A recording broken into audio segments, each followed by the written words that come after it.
कल्याण डोंबिवली महानगरपालिका सार्वत्रिक निवडणूक 2026ची रणधुमाळी सुरू झाली आहे।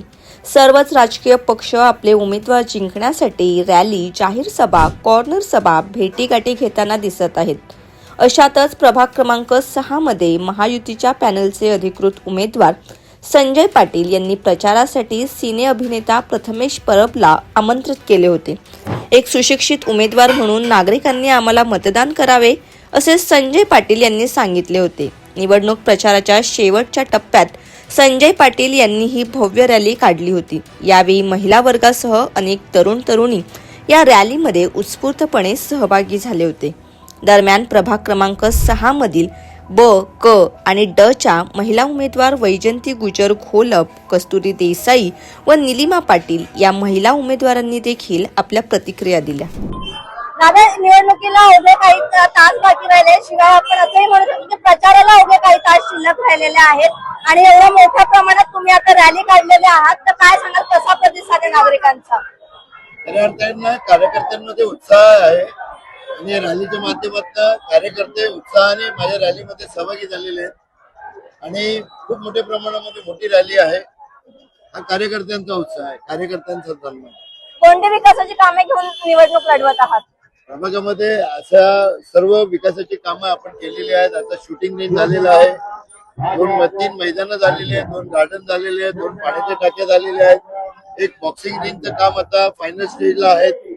अनेक मैदानं आपण बनवले आहेत, त्यामुळे आणि रस्ते वाईड केलेले आहेत, त्यामुळे वॉटर मीटर आणि गटर मध्ये आपण संपूर्णपणे कामं करून लोकांना न्याय मिळवून देणार आहे। नागरिकांना काय आवाहन कराल?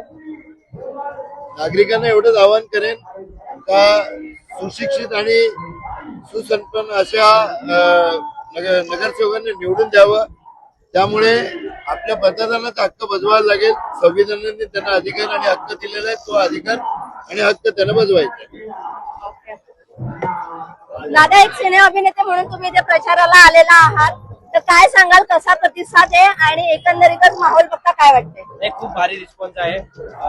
कल्याण मध्ये मी दादांना ते सांगत होतो की कल्याण डोंबिवली मध्ये आपले मराठी सिनेमे खूप चालतात, त्याच्यामुळे मराठी प्रेक्षक खूप आहे आणि यांचा मराठी काय म्हणजे मराठी लोक इथे खूप राहतात, एकजुटीने राहतात आणि संजय दादांनी आणि त्यांच्या पॅनलने खूप सारी कामं केलेली आहेत ऑलरेडी। त्याच्यामुळे मला ते सांगत होते की आम्ही खूप सारं काम केलेलं आहे आणि मला हे बघून खूप आवडतंय की लोक पण त्यांना येऊन भेटतायत। म्हणजे असं बऱ्याचदा मी रॅलीला गेलो नसते तर कधी कधी नेत्याला लोक ओळखतच नाहीत, तर तसं नाहीये। संजय दादांना त्यांच्या पूर्ण पॅनलला लोक ओळखतात, हे बघून खूप आनंद होतो आणि आई बाबा आणि साईबाबाची शपथ आहे, तुम्हाला मतदान करा आणि यावेळी संजय दादांना आणि त्यांच्या पॅनलला नक्की निवडून द्या।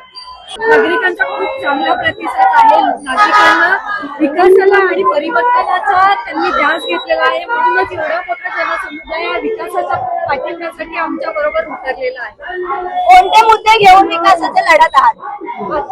आतापर्यंत आम्ही विकासासाठी खूप चांगले प्रयत्न केलेले आहेत आणि विकासाची कामं कल्याण डोंबिवली शहरामध्ये आज चालूच आहेत, पण आणखी पुढचा टप्पा आम्हाला विकासाचा गाठायचा आहे, त्यासाठी आम्ही प्रयत्नशील।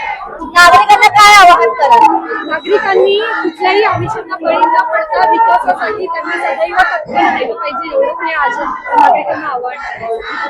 आणि एक महिला उमेदवार म्हणून तुम्ही उभ्या आहात, तर महिलांसाठी कोणते प्रश्न प्रामुख्याने मार्गी लावतात? महिलांसाठी जे आता महिलांना ज्या महिलांच्या समस्या आहेत, उदाहरणार्थ त्यांना रस्त्यावर जाताना किंवा कामावरून घरी येताना जाताना त्यांना ज्या समस्यांना किंवा ज्या अत्याचाराला त्यासाठी आम्ही निश्चितपणे प्रयत्न करू। सीसीटीव्ही कॅमेरे यांच्या संख्येत वाढ आणि त्यांच्या प्रोटेक्शन।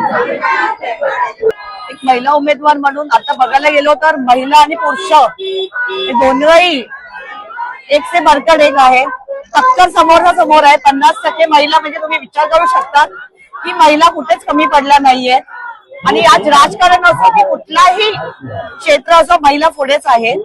आज 50% मला ठाऊक आहे, काही दिवसांनी काही वर्षांनी हे टक्केवार पण हे वाढणार आहे महिलांच्या विषयी। आम्ही तिघी महिला एका प्रभागात, आम्ही 3 उमेदवार महिला आहोत आणि एक आहे संजू दादा, तिसरी येस। तर आम्ही एकमेकीला सपोर्ट म्हणजे आम्ही नक्कीच सहकार्य करणार आणि येत्या काळामध्ये सुद्धा महिलांचं कसं आपण त्यांना त्यांच्या जे काय त्यांचं बोलतात ना मूलभूत आहे, त्यांना ज्या पद्धतीने आपण त्यांना कामं देऊ शकतो, आम्ही पहिला त्या गोष्टींवरती विचार करणार आहे. जसं की तुम्ही आता म्हणाल की महिलांसाठी काहीतरी करणार आहात, तर रोजगाराचा मुद्दा खूप मोठ्या प्रमाणात महिलांमध्ये येतो. बरोबर. रोजगार आहे. तर त्यासाठी काय करणार? रोजगार आता तुम्ही बघत असेल भरपूर आपल्या परिसरामध्ये, म्हणजे ज्या छोटे छोटे आपले चार परिसर आहेत तिथे भरपूर बचत गट आहे. महापालिकेचे जे टेंडर्स निघतात, आज बचत गट या महिला बचत गटांना दिलं जात आहे, त्यांना टेंडर दिलं जात आहे आणि हे आम्ही त्याच मार्फत या बचत गटच्या महिलांना कामं देऊ जेणेकरून त्यांचा रोजगार होईल. मी यंदा कल्याण डोंबिवली महानगरपालिकेची 6वी वेळ माझी इलेक्शन लढायची आणि मग त्यामुळे इतक्या महिला असतात आमच्या बरोबर, कारण मी सगळी सुद्धा पदं भूषवलेली स्त्री आहे. गेली 5 टर्म मी निवडून आलेली आहे आणि आता पुन्हा महिला आरक्षणात निवडून येणार आहे. ताईंना कसा सपोर्ट करताय? ताईंना कशा प्रकारे सपोर्ट करताय? ताई पण माझ्याबरोबर नगरसेविका होतं 2 टर्म, त्यामुळे त्यांना माझा नेहमीच आशीर्वाद राहील. ओके, आणि महिलांसाठी काय कराल पहिले? महिलांसाठी मी ऑलरेडी खूप काम केलेलं आहे. माझ्या वॉर्डमध्ये 25 बचत गटांचा मी वर्किंग वुमन्स हॉस्टेल चालवण्यात दिला आहे आणि त्या महिला दुर्गामाता बचत गटाच्या माध्यमातून वर्किंग वुमन्स हॉस्टेल चालवतात. त्यांना माझा नेहमीच सहकार्य असतं आणि अजूनही काही काही स्कीम आहेत महिलांच्या. आम्ही प्रत्येक वेळी शिलाई मशीन असते, मोफत पीठ तळायची मशीन असते. अशा प्रकारचे महापालिकेतून मिळणाऱ्या योजनांचा लाभ आम्ही आमच्या प्रभागातील महिलांसाठी मिळवून देतो.